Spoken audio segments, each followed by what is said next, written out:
7:23 is our time here on Houston's Morning News. We are joined by Rozalie Jerome, president of the Holocaust Remembrance Association. And Rozalie, just another tragedy that you would hope to think could have been avoided with better planning or better monitoring or whatever reason we want to come up with. But I think what Tom Homan, the border czar, had to say yesterday was rather startling and quite frankly is quite likely the truth, which is this is the tip of the iceberg. We have a lot of unvetted people in this country who mean harm to Jewish citizens and are not afraid to carry out attacks.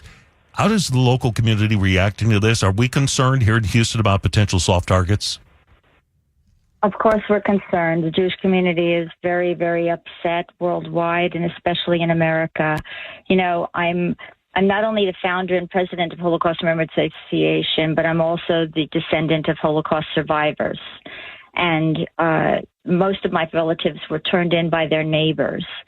I'm talking about the rest of my family were burned in the ashes of Auschwitz. And on October 7th in 2023, I was in Israel with my daughter and grandchildren running from rockets, and I saw the fear in their eyes.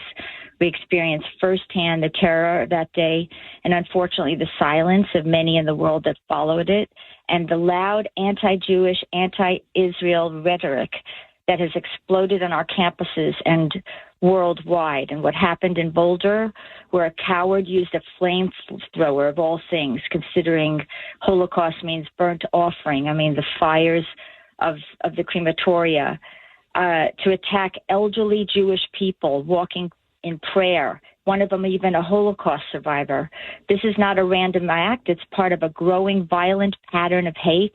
And yes, there's sleeper cells all over our city and all over our country, since you're talking about this refugee this immigrant situation.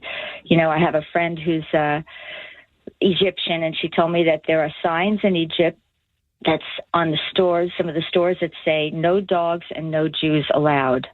You know, following the murders in D.C., pro-Palestinian social media accounts celebrated. For years, some of these groups have called for a global intifada, and this is the result.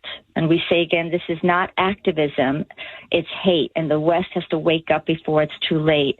And the Holocaust Remembrance Association strongly condemns, and of course everyone in most of the Jewish community worldwide, and especially in our country, this rise in we condemn the rise in anti-Semitism and anti-Israel rhetoric across the Western world, and we're especially disturbed by the violent rhetoric and celebratory social media posts following the murder of innocent people. Yeah, I don't know about you, but I find particularly horrifying the inability of some people, mainly on the progressive left, to call this what it was, a terrorist attack. They didn't want to use the word.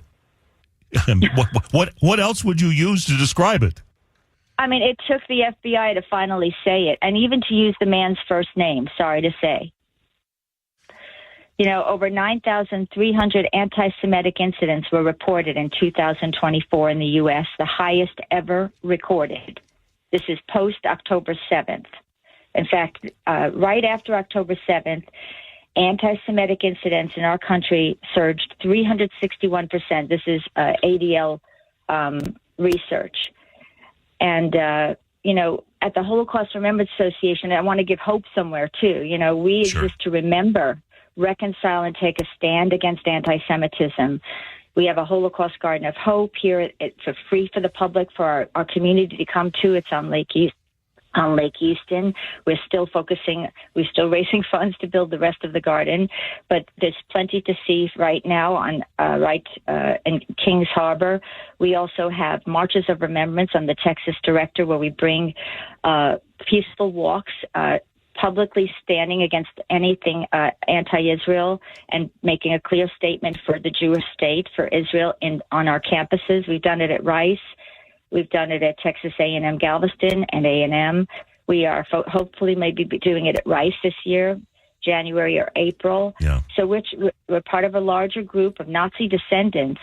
I'm a Texas director, and we're just in Peru. There was yesterday. Rozalie, we're way over on time, but I want to give you a chance to put your website out there for people who would like to find out more. Of course. I'm sorry. Yeah. Sure. Holocaust Remembrance Association. Our website is HRA18 Rozalie.org. Rozalie, thank you for your time today. Sure do appreciate it. Rozalie Jerome, president of the Holocaust Remembrance Association, 728.